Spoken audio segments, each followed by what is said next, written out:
నమస్తే, welcome to big Telugu TV. ఏఐఆర్ ఈ సినిమాలో ఒక కాస్ట్కి సంబంధించి ఒక నెగిటివ్గా ప్రొపగండా చేసే విధంగా చూపించారు అంటూ వార్తలు వస్తున్న నేపథ్యంలో అసలు ఈ గొడవకు కారణం ఏంటి, అసలు ఏం ఆ డైరెక్టర్ అందులో పొందుపరిచాడు, వీటన్నిటి గురించి మాట్లాడడానికి ప్రస్తుతం అశోక్ ఉన్నారు. నమస్తే అశోక్. నమస్తే స్వర్ణ గారు. అశోక్ గారు, ఇప్పుడు ఏఐఆర్ ఈ సినిమాలో ఒక క్యాస్ట్కి సంబంధించి, బట్ అది ఏ క్యాస్ట్ అనేది పర్టికులర్గా సినిమాలో చూపించలేదు, కానీ చూసే వాళ్ళందరికీ దేనికోసం ఎవరి కోసం మాట్లాడుతున్నారు అనేది క్లియర్ కట్గా అర్థమవుతుంది అంటూ వాళ్ళు ఆగ్రహం వ్యక్తం చేస్తున్నారు. ఏంటి అసలు ఏం పెట్టారు అంటే బేసిక్గా ఇది ఏఆర్ అనేది ఆల్ ఇండియన్ ర్యాంకర్స్ అనేది అంటే ఒక స్టూడెంట్స్కి సంబంధించి ఇంటర్మీడియట్ టైంలో వాళ్ళు ఆల్ ఇండియన్ ర్యాంకర్స్గా కొన్ని కాలేజెస్ ఇప్పుడు శ్రీ చైతన్య, నారాయణ, భాష్యం ఇలాంటివి చెప్తూ ఉంటారు కదా. All Indian number 1, number 2, number 3 ఇలా నెంబర్లు చెప్తుంటారు కదా.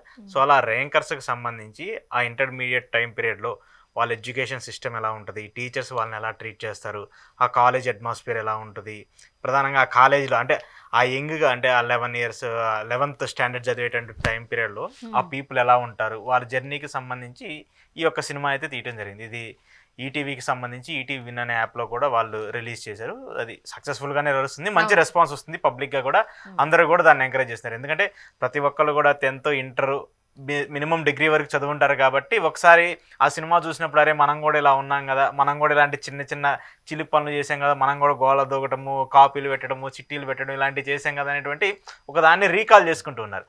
అయితే ఇక్కడ ఈ సినిమాకి సంబంధించి వచ్చినటువంటి ఒక వివాదం ఏంటంటే ఒక కమ్యూనిటీకి సంబంధించి వాళ్ళని డీగ్రేడ్ చేసే విధంగా ఆ కమ్యూనిటీని కొంచెం హేళన చేసే విధంగా మాట్లాడారని చెప్పేసి మెయిన్ దీనికి సంబంధించిన issue.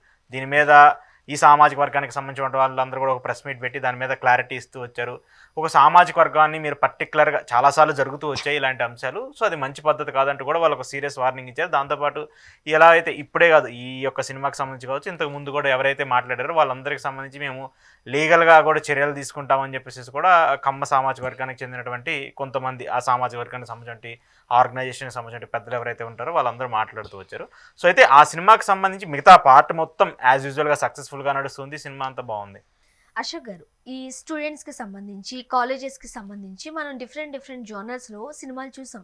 3 Idiots super duper hit, and 12th fail అని ఒక సినిమా ఉంటుంది.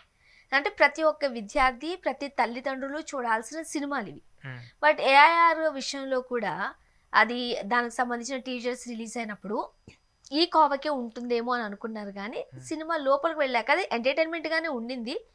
బట్ ఎక్కడో కాస్త ఆ జోనర్ తీసుకున్నారేమో అనేది ఒక ఆరోపణ. అది లేదండి, అంటే ఆరోపణ ఏంటి, ఇండస్ట్రీ అనేది కూడా ఒక ఆకు లాంటిదండి. ఎవరు వెళ్ళి ఎన్ని ముళ్ళులతో గుచ్చినా కూడా వాళ్ళు గుర్చించుకోవాల్సిందే, తప్పదు. అది ఇండస్ట్రీకి ఉన్నటువంటి పరిస్థితి, అది ప్రస్తుతం ఉన్నటువంటి. ఎందుకంటే వాళ్ళు ఎంత ఫెమిలియర్గా ఉంటారో, ఎంత అందంగా ఉంటారో, సో వాళ్ళ మీద వచ్చేటువంటి దాడులు కావచ్చు, విమర్శలు కావచ్చు అంతే గట్టిగా ఉంటాయి. సో ఇండస్ట్రీని ఎవరైనా ఈజీగా బ్లేమ్ చేయొచ్చు, ఈజీగా కామెంట్ చేయొచ్చు, ఈజీగా వ్యాఖ్యానించవచ్చు. కాకపోతే ఏంటంటే ఇండస్ట్రీకి సంబంధించి ఒక సినిమా అనేది సందేశాత్మకమైనది, ప్రజలందరూ చూస్తూ ఉంటారు, దాని మీద ఇన్ఫ్లుయెన్స్ అవుతూ ఉంటారు. ఆ ఇన్ఫ్లుయెన్స్ ఏమైపోద్దంటే బయట నెగిటివిటీని, సొసైటీని కొంత నెగిటివ్ ఇంపాక్ట్లోకి తీసుకెళ్తుంది. ఇప్పుడు మనం చాలా సినిమాలు చూస్తుంటాం. ఇప్పుడు ఈ సీరియల్లో చాలా మర్డర్ ఇన్సిడెంట్స్ అన్నీ ఎక్కడి నుంచి జరుగుతున్నాయి అంటే మేము ఆ సినిమా చూసి ఆ సినిమా రియలైజ్ అయ్యి అలాంటి మర్డర్స్ చేసామని చెప్పేసి పోలీసులు ఇన్వెస్టిగేషన్లో చెప్తారు. అంటే ఒక సినిమా యొక్క ప్రభావం సామాన్య ప్రజల మీద, సామాన్య జనాల మీద ఎంత ఉంటుందో కూడా మనం చూస్తూ వచ్చాము. గతంలో కూడా మీరు చూసుకుంటే చాలామంది హీరోలకు సంబంధించి, పెద్ద పెద్ద హీరోలకు సంబంధించి వాళ్ళు తీసే సినిమాలను బట్టి క్యాష్ డివైడ్ అయిపోతూ ఉండేది. ఎన్టీఆర్ మా సామాజిక వర్గానికి చెందినవాడు, లేదంటే చిరంజీవి మా సామాజిక వర్గం, ఇట్లా క్యాస్ట్ డివైడింగ్ అయిపోయింది. అంటే ఇప్పటికీ కూడా తెలుగు సంబంధించి, తెలుగు ప్రజలకు సంబంధించి ఆ క్యాస్ట్ ఫీలింగ్ అనేది ఒకటి ఉంటుంది కంపల్సరీ. మనం ఎన్ని చెప్పుకున్నా కూడా ఖచ్చితంగా ఉంటుంది. కాకపోతే ఏమైపోతుందంటే మెయిన్గా ఈ సినిమాకి సంబంధించి వాళ్ళని కావాలని చెప్పి పర్టికులర్గా టార్గెట్ చేస్తూ వచ్చారని చెప్పేసి అయితే మెయిన్ ఆరోపణ. అయితే దీనికి సంబంధించి ప్రొడ్యూసర్ కావచ్చు, ఆ సినిమాలో యాక్ట్ చేసినటువంటి ఎవరైతే యాక్టర్ ఉన్నాడు సందీప్ రాజు కూడా ఆయన వివరణ ఇచ్చి వచ్చాడు, ఆయన క్షమాపణలు కూడా చెప్తూ వచ్చాడు. దీనికి సంబంధించి ఏం జరిగింది ఏంటి, నేను ఎందుకు అలా చేయాలని చెప్పేసి కూడా చెప్తూ వచ్చాడు. ఆయన ఇటీవల ఇంతకుముందు కూడా డైరెక్టర్గా మొదలైనప్పటికీ కూడా ఒక యాక్టర్గా మంచి లీడ్ తీసుకుంటూ వచ్చాడు. యాక్టర్గా కూడా సక్సెస్ఫుల్గా ఇటీవల సంక్రాంతి టైంలో వచ్చినటువంటి బాలయ్య గారికి సంబంధించిన డాకు మహారాజ్ సినిమాలో కూడా ఆయన యాక్ట్ చేశారు. ఆ సినిమాలో కూడా మంచి నెగిటివ్ రోల్లో మంచి యాక్టింగ్కి సంబంధించి పాజిటివ్ రెస్పాన్స్ వచ్చింది. సో అలా ఒక మంచి యాక్టింగ్కి సంబంధించి ఆయన ఇంట్రెస్ట్ ఉంది కాబట్టి ఇట్లా కొత్త సినిమాలు తీసుకుంటూ కొత్త అంశాలకు సంబంధించి ఆయన బయటకు వస్తాయి. యాక్చువల్గా దీనికి ఆయన కూడా ప్రొడ్యూసర్. యాక్చువల్గా మనకి సందీప్ రాజ్ గారు కలర్ ఫోటో సినిమాతో డైరెక్టర్గా పరిచయం. సో మంచి డైరెక్టర్, చాలా బాగా స్క్రీన్ నేషనల్ అవార్డు కూడా తీసుకున్నారు. అని తన ఫస్ట్ డెబ్యూ మూవీతోనే చాలా మంచి పేరు తెచ్చుకున్నారు. ఆ తర్వాత మనం చూస్తే ఆయన కాస్త ఆర్టిస్ట్ గా కూడా మారారు. బట్ ఇక్కడ ఇంకొక జోనర్ కూడా ఉండింది. ఇప్పుడు స్వతహాగా తమ టాలెంట్ ను నిరూపించుకోవడానికి అవకాశాలు తక్కువైనప్పుడు వాళ్ళే ప్రొడ్యూసర్లుగా మారి ఇటువంటి కథలతో వస్తూ ఉంటారు. ఇక్కడ సందీప్ రాజు చేసింది కూడా అదే అంటున్నారు. ఆయన ప్రొడ్యూసరు కాకపోతే డైరెక్టర్ వేరే ఆయన. సో వేరే కథ నచ్చి ఆయన ప్రొడ్యూస్ చేసి దాన్ని ఈటీవీ అనేటువంటి ఒక వెబ్ సిరీస్కి ఆ షో యాప్ కమ్మారు. ఆ యాప్ దాన్ని టెలికాస్ట్ చేసింది. సో ఆ యాప్కి సంబంధించి ఈటీవీ యాజమాన్యం కూడా చెప్పింది ఏంటంటే దీనికి సంబంధించి ఏవైతే ఉన్నాయో వాటిని మేము సరి చేస్తామో వాటిని రిమూవ్ చేస్తామని చెప్పేసి కూడా చెప్పారు. ఇప్పుడు టెలికాస్ట్ అవుతున్న దాంట్లో ఏదైతే ఆ వివాదానికి సంబంధించిన సీన్లు ఉన్నాయో వాటన్నిటిని కూడా రిమూవ్ చేశారు. దాన్ని ఎక్కడా కూడా పర్టికులర్గా వాళ్ళు ఉంచి దాన్ని కంటిన్యూ చేస్తే దాన్ని ఇబ్బంది అంటారు. సారీ కూడా చెప్పారు. ఆయన క్షమాపణ చెప్పి బహిరంగంగా వచ్చి ఆయన ఏం చెప్పారంటే క్లారిటీగా చెప్తూ వచ్చారు.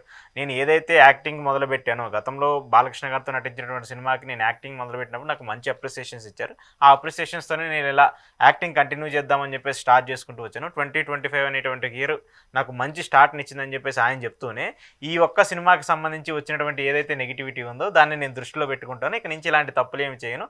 రాబోయే రోజుల్లో నేను తీసేటువంటి సినిమాలు కావచ్చు, నటించేటువంటి సినిమాలకు సంబంధించి చాలా జాగ్రత్తలు తీసుకుంటానని చెప్పేసి ఆయన సోషల్ మీడియా ప్లాట్ఫామ్స్లో పోస్ట్ పెట్టి బహిరంగంగా క్షమాపణ చెప్పారు. ఇంతకంటే ఇంకెవరు చెప్పలేరు కదా. క్షమాపణ చెప్పడమే ప్రతి మనిషికి ఇక చివరి అంకం. ఇంకా అది ఇప్పుడు బహిరంగంగా సారీ చెప్పినా సరే ఊరుకోవట్లేదు కదా.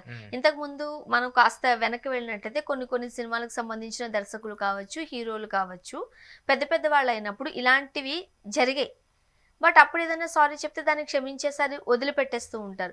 అప్కమింగ్ డైరెక్టర్ కాబట్టి కావాలనే ఇన్ని ట్రోల్స్ చేస్తున్నారు, ఇదంతా కరెక్ట్ కాదు అనేది కూడా ఒక రకంగా చెప్పడం ఒక వర్గం వారు గట్టిగానే చెబుతూ ఉన్నారు.